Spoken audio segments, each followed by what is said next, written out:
Assalomu alaykum hurmatli ko'ruvchilar. Uyg'ur axborot markazining bugungi xabarlar programmasiga xush keldinglar. Men Muhammad Azam. Bugun 2023-yil 8-oyning 9-kuni chorshanba. Tövəndəki tana xəbərlərimizdən təfsilatı olsun.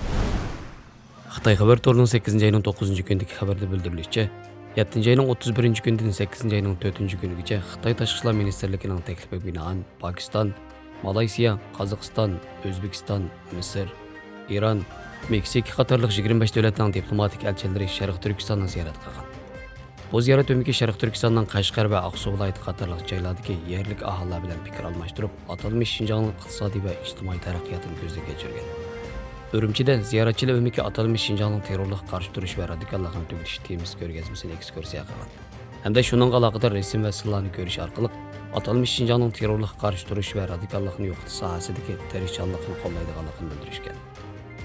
Şunun bilan birga u yerdagi aholilarning bexatar muhitda baxtlik, xushal-xuram, xotirjam yashayotganligini, hukumatning atalmish Şinjandagi terrorlikqa qarshi turish va radikallikni tugatishdagi muvaffaqiyatlarini va atalmish Şinjandagi kishilik huquq taraqqiyotiga yuqori baho berishgan.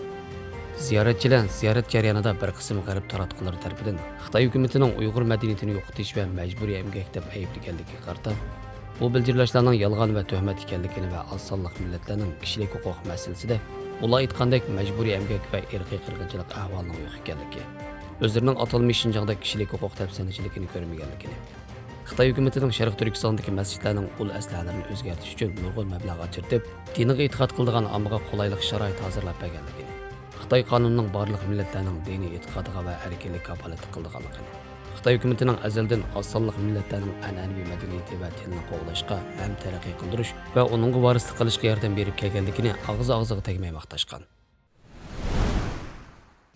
Xitoy Xinhua to'rining 8-oyning 7-kunidagi xabarda deyilishicha, Xitoy Janubiy Osiyo shirkati 15 avgustdan boshlab Qashqardan Guangzhouga bevosita uchish liniyasini etishni planlagan. Bu liniya orqali Xitoy Janubiy Osiyo shirkati Qashqardan Beijing, Guangzhou, Chengdu, Wuhan, Lanzhou, Chongqing qatorliq 6 shaharga uchib boradi ekan. Bu qatim ichilgan Qashqar-Guangzhou aylanma liniyasi har seshanba, payshanba va shanba kunlari uchish vazifasini o'rinlashni planlagan bo'lib, uchish vaqti taxminan 6 soat atrofida ekan. Hozirgi Urumchi orqali Qashqar-Guangzhou uchish liniyasidan 2 soat qisqa bo'ldi ekan.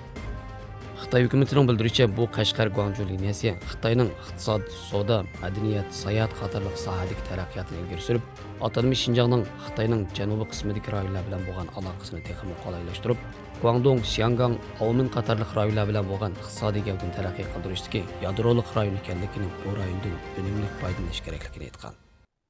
Xabarlarimizni ko'rganingizga rahmat. Ko'rishguncha omon bo'linglar. Xayr xo'sh, Allohga omonat.